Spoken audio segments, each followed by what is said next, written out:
So when I mentioned that I was going to Germany to some friends, Jewish friends, the first thing is, oh, you're going on a river cruise, a Rhine cruise, which a lot of people do. And when I said no, it was why? Each Jewish person, I think, has to discover Germany of today, because the only knowledge they had is a Germany of yesterday. And so it's only by meeting German people and coming to Germany that you know what the people today is. No difference between you and my granddaughter, just the language that you speak. But the shadow of the Holocaust is a big shadow in the hearts of so many, at least American and Jewish people, that many of them would say they don't want to ever come here.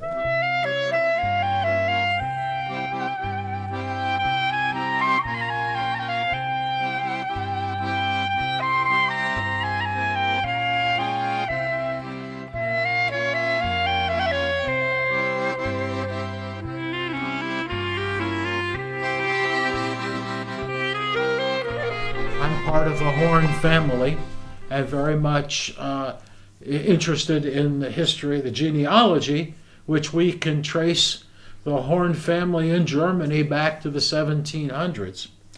And the people at the little cemetery are, more directly our people. And we know that the family lived here for quite some time. I'll be brief. I'll try to be brief. The man who's buried there, Moses Horn, came to Walberberg from another town, Obergarzen, wherever that is, and he met the lady who's also buried there, Clara Katz. In 1856, Clara already lived here, and her father, Michael Katz, lived here. And I don't know how many generations before him the Katz family lived in this village. Well, when I say this village, I mean Walberberg. Okay? So we feel that our family history goes back a very long time. And we would all probably still be here had it not been for what happened in the Holocaust.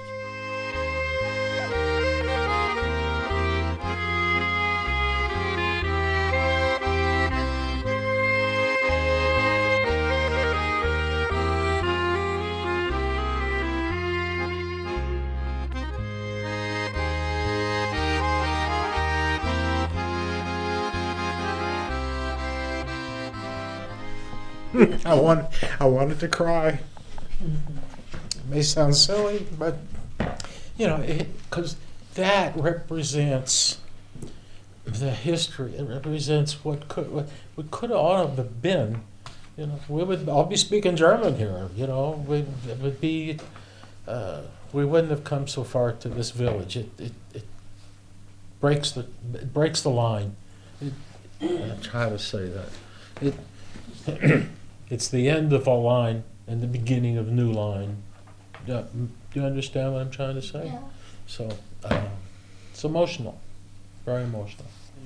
My grandfather left Germany before the war, at 33, but he was very active to try and help more Jewish to escape Germany before the war.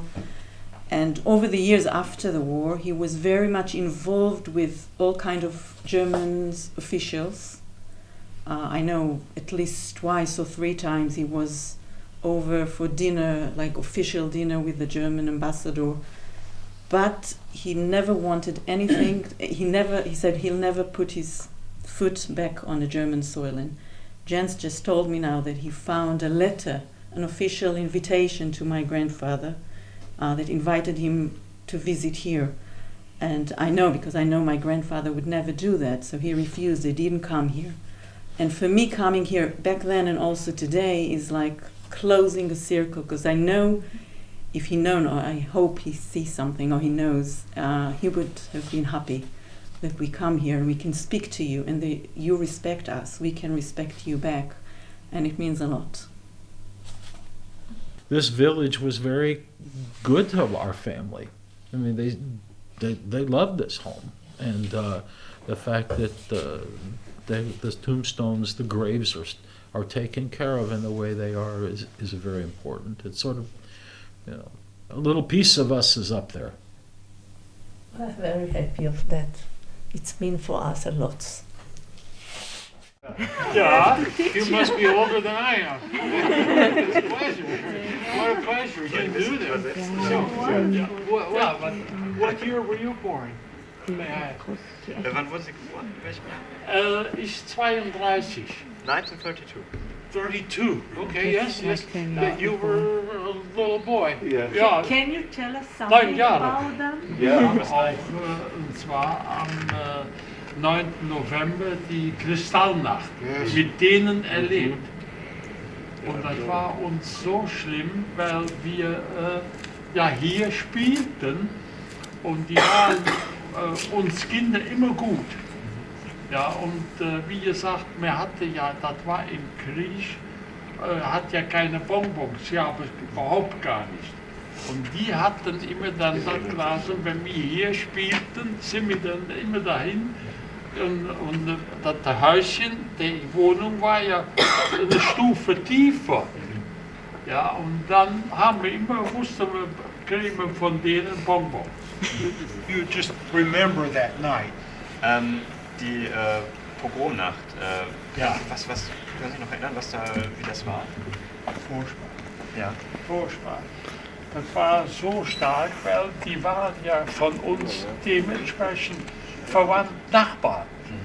Und die haben da so geschrien, wir waren drüben, da war das Bäckereigeschäft auf der Ecke da noch rechts. Und da waren wir da am Spielen, da hörte man nur, wie die am Schreien waren. Und wir Kinder dann alles dahin. Ja, und da stand dann, wie nennt man, habe ich eben gesagt. Die SA wahrscheinlich, ja. Ja. Und die haben da alles zerschlagen und die geschlagen. Das war so grausam und anschließend weg. And in the Night of Broken Glass, he was there with some other children, and then they heard Berta and Lina screaming, and then they saw that there were men from the so-called SA Sturmabteilung, and they smashed everything and beat Berta and Lina, and it was horrible, we told, because they were neighbors and they knew each other very well.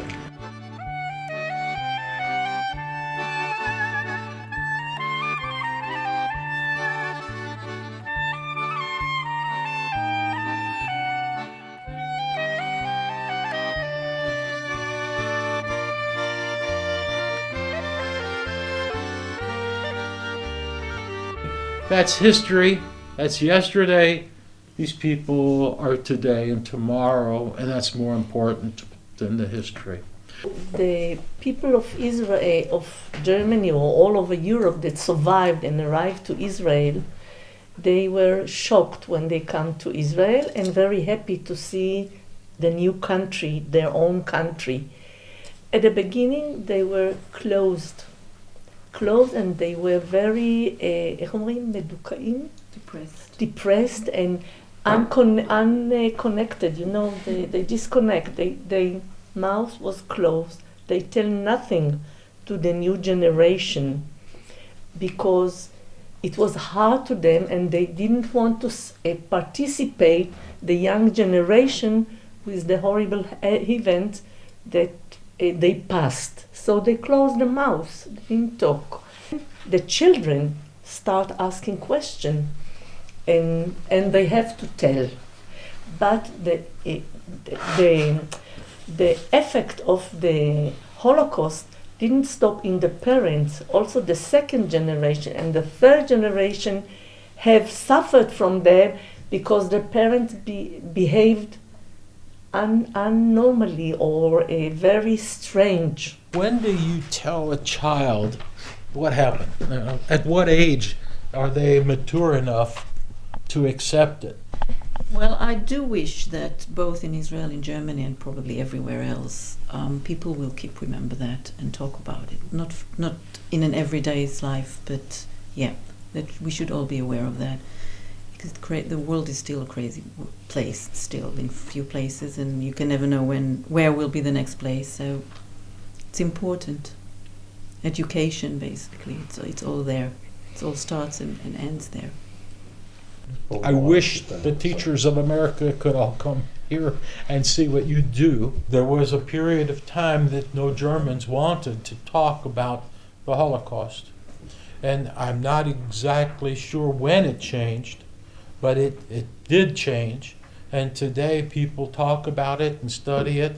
And it impresses me that you remember the Kristallnacht and you memorialize that every year, and the education in the schools about what happened. I think it's very important. I think that what we all have to remember, that such a thing can happen again.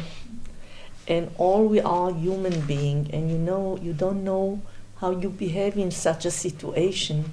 And that has to be a big light in front of us to be careful and to think about it.